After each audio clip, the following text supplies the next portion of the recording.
बाहेर छान पाऊस पडतोय आणि वातावरणात थंडावा जाणवतोय। अशा वेळी गरमागरम भात आणि पिठी खाण्याची मजा काही औरच। हे पिठलं पौष्टिक तर आहेच, त्याचबरोबर हे झटपट होतं। चला तर आज सुहासिनीज किचनमध्ये आपण मालवणी पारंपरिक पद्धतीने कुळथाची पिठी बनवणार आहोत। त्यासाठी मी इथे 3 टेबलस्पून कुळथाचं पीठ घेतलंय। एक छोटासा कांदा चिरून घेतलाय, 2 हिरव्या मिरच्या, 5-6 कढीपत्त्याची पानं, 4 लसणाच्या पाकळ्या घेतल्या आहेत सोलून आणि छोटासा आल्याचा तुकडा, थोडी कोथिंबीर घेतली आहे कापून आणि 2 टेबलस्पून ओला नारळ किसून घेतलाय। आधी आपण या कुळथाच्या पिठात पाणी घालून सरसरीत पातळ पीठ करून घेऊया। अशा प्रकारे पीठ जर पातळ करून घेतलं तर पिठी शिजताना पिठाच्या गुठळ्या होत नाहीत। हे व्यवस्थित गुठळ्या मोडून पातळ करून घ्यायचं आहे आणि जरा जास्त पातळ झालं तरी चालतं, कारण पिठी शिजताना घट्ट होणार आहे।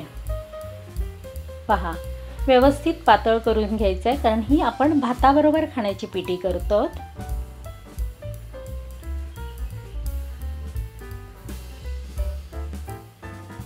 आता मी इथे गॅसवर एक भांडं ठेवलंय, त्यात 1 चमचा तेल घातलं। तेल तापलं की राई, जिरं, ठेचलेला लसूण घालूया,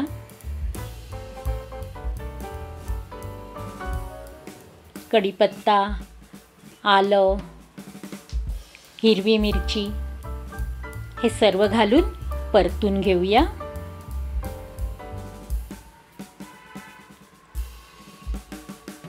हे परतल्यावर आता आपल्याला यामध्ये चिरलेला कांदा टाकायचा आहे।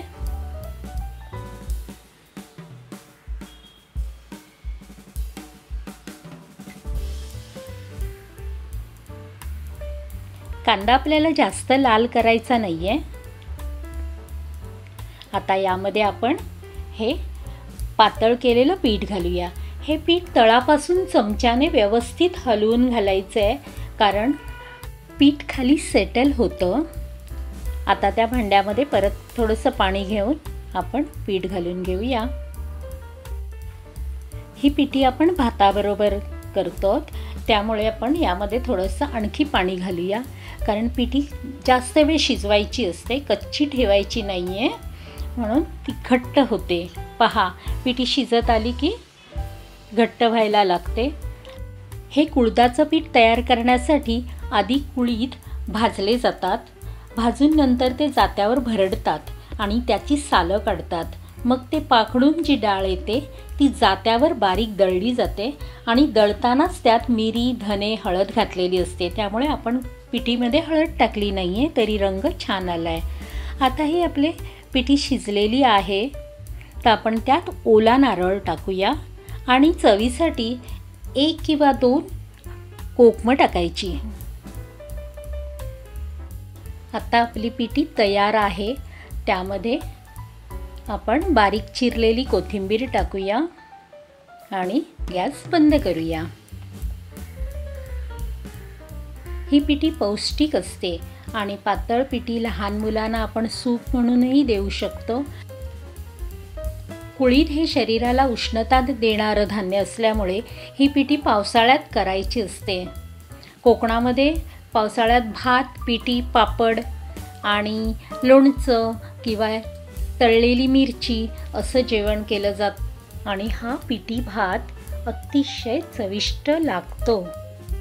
तुम्ही अशी पिठी करून पहा, खरोखरच छान लागते। आता आपला पिठी भात, पापड आणि त्याचबरोबर आपण घेणार आहोत 2 तळलेल्या ताकातल्या मिरच्या, बस आणि काय हवं। तुम्ही करून पहा, आवडल्यास लाईक, शेअर आणि सबस्क्राईब नक्की करा।